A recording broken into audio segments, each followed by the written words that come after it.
Enquanto você assiste esse meu vídeo aqui, milhares de pessoas estão perdendo dinheiro com casa de apostas e bets. Mas não é porque eles não sabem fazer conta, não é porque eles são burros.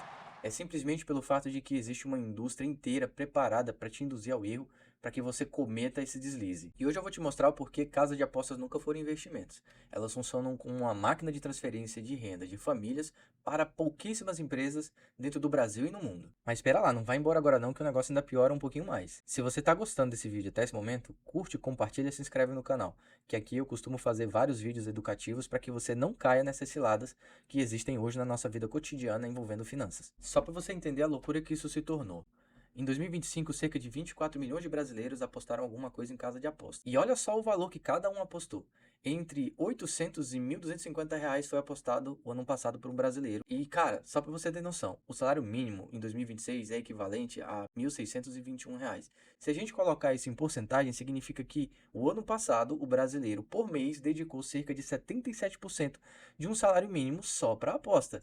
Gente, isso é um absurdo. E se você caiu de paraquedas nesse vídeo, deixa eu te ajudar. Eu me chamo Gleison Uchoa, trabalho como consultor financeiro há mais de 2 anos e meio. Já atendi mais de 200 pessoas em cima da minha metodologia, tenho cerca de 60 milhões de patrimônio sob minha responsabilidade e o meu maior desafio durante esse percurso todo não é trazer o melhor investimento para o meu cliente, é justamente fazer com que os meus clientes não caiam em ciladas financeiras que os façam perder recurso. Vamos entender a dimensão do problema. Nós estamos em 2026, a Copa do Mundo está acontecendo, hoje o Brasil ganhou do Japão, está todo mundo feliz e eu tenho certeza que um monte de brasileiro deve ter feito a sua fezinha acreditando que o Brasil ia vencer hoje a seleção japonesa, o que veio de fato acontecer. A gente está falando de só no período da Copa do Mundo, no Brasil ser movimentado cerca de 31 bilhões de reais. Agora, vamos parar para pensar um pouco. E se esse dinheiro, cada um desses brasileiros que fizeram essa fezinha, tivessem investido no seu desenvolvimento pessoal, em previdência, no Tesouro Direto, em algum produto tipo um CDB com 100% do CDI, ou tivesse formado uma carteira de ações pensando no futuro? Imagina só o que teria acontecido com o Brasil daqui a um certo tempo.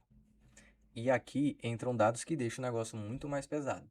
De acordo com o site Agência Brasil, só em 2026 serão gastos cerca de 38 bilhões com apostas esportivas.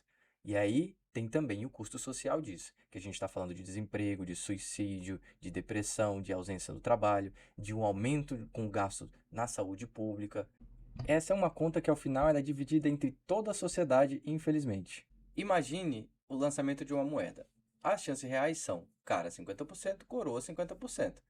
A odd justa seria de 2, mas a casa te oferece 1,90. Essa pequena diferença parece insignificante, só que ela é aplicada milhões de vezes por dia. Nosso cérebro, ele é programado para cair nessas pegadinhas, e não pela vitória, mas sim pela expectativa dela. Toda vez que você aposta caça-níquel, cassino, bet, tigrinho, o teu cérebro ele te recompensa com mais dopamina você ganhando ou não. Aqui eu quero falar um ponto sobre a questão psicológica desse evento. Existe o viés da disponibilidade. O que que significa isso? Que a gente só lembra quando o coleguinha ganhou. A gente não lembra quando ele perde. A mesma coisa acontece com a gente quando a gente vai falar com os nossos amigos. A gente chega para os nossos colegas e fala assim: Fulano, hoje eu ganhei duzentão. Mas não conta que você já perdeu 500. E a gente acaba sendo atrapalhado pelo próprio cérebro. Isso é proposital, tá? É porque o cérebro ele te programa para você sempre estar por cima. E aí tem também a questão da falácia do jogador. O que significa isso? É que você acredita que depois de perder tanto, a casa vai virar a teu favor, você vai ganhar, o resultado vai sair positivo para você. Na prática, o algoritmo ele foi feito para você perder e ponto final. Não adianta, não vai acontecer. Enquanto isso, o teu cérebro ele segue te sabotando. Toda vez que você quase ganha, ele interpreta e te faz tomar o movimento de jogar novamente, porque ele te dá aquela sensação de eu quase venci. Na prática, isso não acontece. No jogo do tigrinho, é interessante a psicologia usada e é proposital, porque toda vez que o tigrinho vai soltar a tal da cartinha, ele finge que vai soltar a cartinha e você fica naquela expectativa. Isso é só para enganar o teu cérebro e você vai perder o dinheiro, infelizmente. Agora vamos fazer aqui um comparativo entre bet e cassino, para você ver a evolução que a internet também trouxe. Antigamente, no cassino, você precisaria se deslocar, viajar. No Brasil não é aceito cassino, né? Apesar de ter aí a nossa Loteria Federal, que para mim é a mesma coisa, tira milhões, bilhões de recursos do brasileiro, que faz com que eles acreditem que a fezinha vai ser um dia efetivo. Gente, vamos cair na real. Matematicamente impossível você ganhar, por exemplo, na Mega Sena. E aí, o cassino, você tinha que se deslocar. Na Bet, não, ela está presente no seu celular. O brasileiro tem cerca de 2 celulares hoje para cada um. Como você não precisa se deslocar, você pode ficar ali no seu sofazinho, comendo um tiragosto, tomando uma cervejinha, um refrigerante, assistindo o Jogo do Brasil. Enquanto isso, você está com o celularzinho aqui na mão, fazendo a sua apostinha, a sua fezinha. No cassino, você tem ali uma restrição maior com a seletividade das pessoas que podem acessar o local. Na Bet, não. Você é maior de 18 anos, então tá ok. Isso tudo, a internet facilitou demais as bets, as casas de apostas, e praticamente criassem uma espécie de cassino dentro do teu bolso. Mas e aí, vamos parar para pensar. Nós somos um país de terceiro mundo. Há um apelo tributário muito grande por parte do governo federal. As casas de apostas, a partir de 2025, depois que passou a legislação que ampara o funcionamento delas, elas arrecadam bilhões de tributos para o governo brasileiro. Só que o Congresso, o governo, não se atentou para o dano que isso iria causar às famílias brasileiras. Em alguns países é até proibido, não existe bets. O brasileiro ele é extremamente fraco nesse campo. Não à toa está extremamente endividado. Se a gente pegar a massa populacional hoje brasileira, mais de 80% da população tem alguma espécie de dívida. Outros que estão no SPC Serasa há muito tempo. Então, se não houvesse esse apelo tributário tão grande, o governo brasileiro ele teria proibido, assim como proíbe, por exemplo, o jogo do bicho, dentre outras contravenções penais. Em outubro de 2024 foi criada a CPI das bets. E durante esse período, os parlamentares brasileiros focaram na tentativa de descobrir se havia uma espécie de elo entre clubes, árbitros de futebol e jogadores na manipulação de eventos. Na prática, alguns jogadores, clubes, eles tentavam influenciar resultados, por exemplo, o cartão amarelo, um cartão vermelho, um gol, alguma coisa que desse um resultado favorável a um terceiro, geralmente um parente, alguma pessoa muito próxima daquela pessoa que estava tentando influenciar o resultado.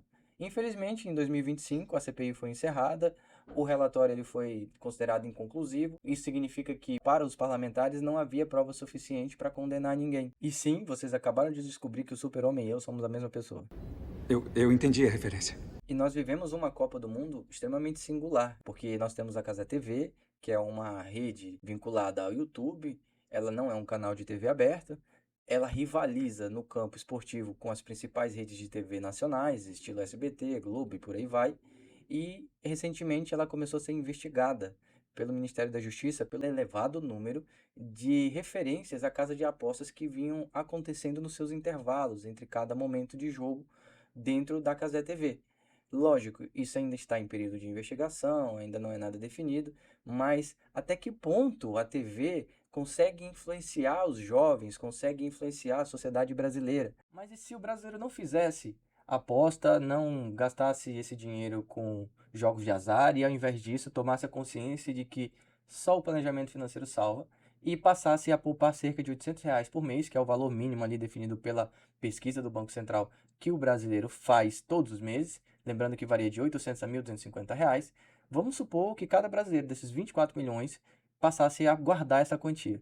Eu estou aqui na minha plataforma, se chama Impacto no Meu Bolso. Ela é uma central de ferramentas financeiras, onde eu posso estar fazendo várias simulações para entender o que eu estou perdendo, qual que é o dinheiro que eu estou deixando na mesa. Basicamente é isso. Então eu tenho vários tipos de calculadoras aqui, mas eu vou focar hoje para entender o quanto eu teria em 10 anos caso eu investisse R$ 800 todos os meses durante esse período versus gastar dinheiro com bets. Vamos lá. Eu estou aqui na plataforma, eu quero construir patrimônio e vou na minha calculadora de investimentos. Vou considerar aqui que eu já teria R$ 800 para começar a investir e a partir do mês que vem eu colocaria mais R$ 800. O prazo, como a gente já combinou, é de 10 anos. Posso ajustar as taxas se eu quiser. Então, aqui a Selic ainda está em 14,75. Na verdade, a Selic está 14,25. E o restante vai ser mudado automaticamente. Então, quando eu clico em simular, eu já tenho o retorno esperado e qual que seria o melhor produto financeiro para eu comprar e guardar na minha carteira durante todo esse período. Aqui eu tenho o Tesouro IPCA, mas vou explicar um pouquinho mais do que é esse Tesouro IPCA. Ele se trata de um título de renda fixa que é entregue pelo governo federal, em que o governo oferece para você, ao emprestar dinheiro para o próprio governo, para o Tesouro, ele te remunera uma taxa fixa mais uma taxa variável. Ou seja, ele é um título híbrido. Esse nome, Tesouro IPCA, ele não é à toa, porque a taxa variável é justamente a inflação do período. E sendo que a taxa pré-fixada, ela é o que a gente chama de ganho real. Por que ganho real? Porque na prática você não vai perder dinheiro para a inflação. No mínimo, você vai ter o que der de inflação do período, mais a taxa pré-fixada já estabelecida no momento em que você faz o contrato que você compra o produto para ter em carteira. Só para a gente ter uma noção, hoje no mercado financeiro, no cenário atual, é possível entregar Tesouro IPCA+, com uma rentabilidade pré-fixada de 8%, mais a diferença do IPCA no período. O que quer dizer isso? Quer dizer que durante esse período de 10 anos, eu vou ter já os 8%, mais o que vier de variação do IPCA do período. E aqui já descendo um pouquinho mais, eu tenho um gráfico em coluna para que você perceba a diferença entre cada um dos produtos. No caso do Tesouro IPCA, ele entregaria um total líquido de R$ 265 mil, sendo 168 mil de rendimento, com um valor investido de R$ 96.800.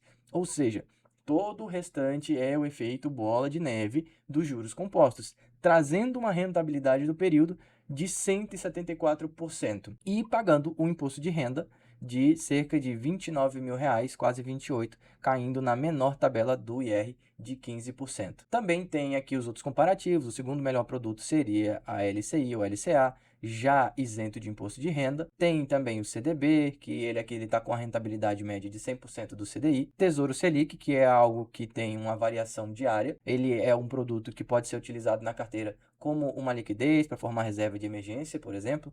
Tesouro pré-fixado, que ele, quando você adquire, ele já vem com a taxa pré-estabelecida de quanto o governo vai te pagar no período. Esse tipo de produto aqui, ele faz sentido em carteiras quando você tem uma estratégia e percebe que a taxa de juros está começando a cair, porque daí você trava a rentabilidade daquele capital que você aportou nesse produto. E olha só a diferença, trazendo aqui para o cenário a nossa falida poupança, que ela teria um total líquido de R$ 165 mil, aproximadamente, rendimento de 69, ou seja, cerca de diferença de quase 50% em relação ao Tesouro IPCA. Isso aqui é o ouro da historinha. Porque tem muita gente que até hoje continua deixando dinheiro na poupança, tendo uma perca de praticamente 50% de rentabilidade. Então eu encerro aqui essa parte da calculadora. Se você quiser conhecer mais o site, eu vou deixar o URL dela aqui embaixo na descrição desse vídeo.